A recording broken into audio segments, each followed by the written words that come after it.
Le sage possède, entre autres caractéristiques, celle de percevoir les forces immatérielles, tantôt lourdes et stables, tantôt légères et mouvantes, de la période spatio-temporelle dans laquelle il évolue.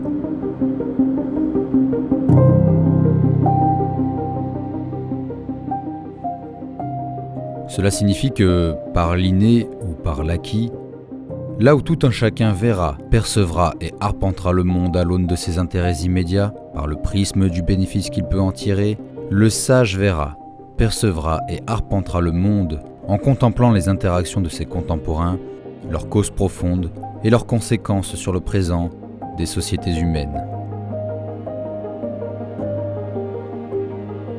Le sage a ainsi une tendance à l'isolement, se frayant un chemin à travers ses pensées épaisses et sinueuses.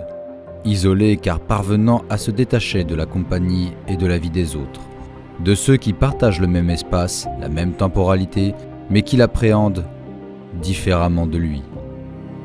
Un isolement volontaire qui, pour échapper à la folie provoquée par une perte de sens, l'amènera à se retirer du monde humain. Partir ? Quitter ton monde et les tiens ? Ne serait-ce pas cela, la véritable folie ? Possible, il n'y a qu'une manière de le savoir. Ainsi, celui que l'on nomme fou s'éloigne du monde que l'on nomme civilisé, pour rejoindre le silence assourdissant de la nature primordiale, dont l'harmonie est si peu comparable à celle de la cité. Là déjà, le temps passe différemment. L'esprit du sage en acquiert le contrôle.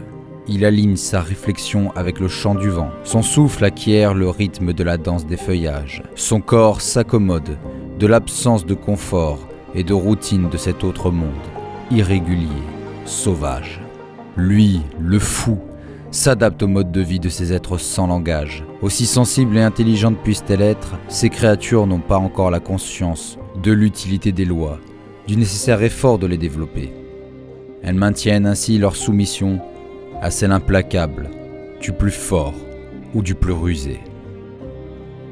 Vivant volontairement ce retour au primitif, vêtu seulement de l'oc et de l'esprit de civilisation, le sage prend du recul, de la hauteur. Il soumet l'horizon à son regard et soumet son regard à l'horizon. Chaque jour, le sage se lève, marche, se courbe, rampe, il grimpe, il lutte, il subit, mais surtout, il pense. Et il pense au-delà des convenances, au-delà des protocoles, au-delà des manières, qu'elles soient bonnes ou mauvaises. Il aiguise son savoir, sans se soucier des savoir-être ni des savoir-faire. Il pense le fou, il pense le sage, il pense. Mais il faut le reconnaître, bien souvent le sage est issu d'une certaine élite, où il a bénéficié d'un mentorat digne d'être reçu. Le sage, ainsi, du haut de sa position dans l'échelle sociale, saisit à pleine main l'importance de son rang, de son devoir, mais par là même la vacuité du comportement de ses semblables, pour qui telle position est devenue un droit et non plus un devoir, un acquis plutôt qu'un privilège auquel on doit rendre des comptes. Personnalité échappée, rescapée du vide de ses mondanités, l'isolement, la frugalité et la compagnie primitive forment alors un refuge pour se préserver du cynisme et du nihilisme. Situation incompréhensible pour ses comparses, à la vue étroite et à l'ambition usée.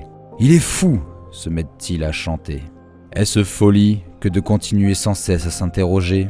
Il prend alors conscience du décalage qui existe entre son propre esprit et celui de son temps. Il ne pouvait continuer.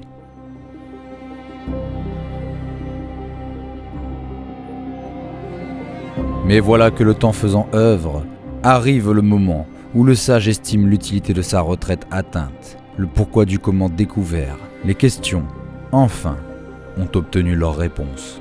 Revêtu des lambeaux de sa vie précédente, le corps abîmé, mais la conscience combattante, le fou s'en retourne à la cité.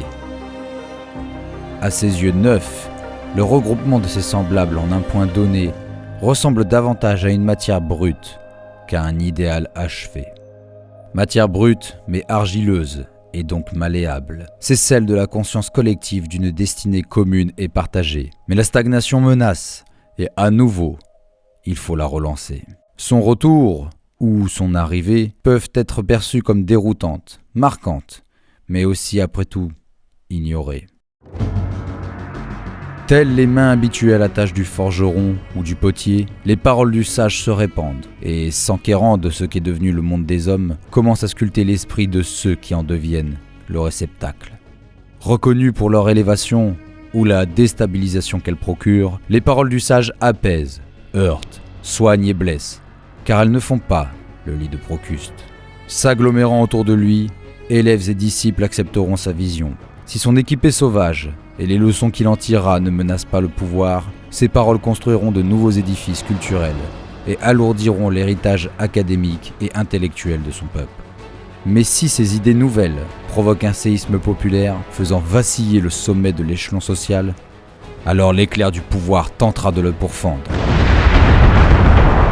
Et de ce terrible impact naîtra la fin d'un monde. Est-ce qu'un autre apparaîtra ?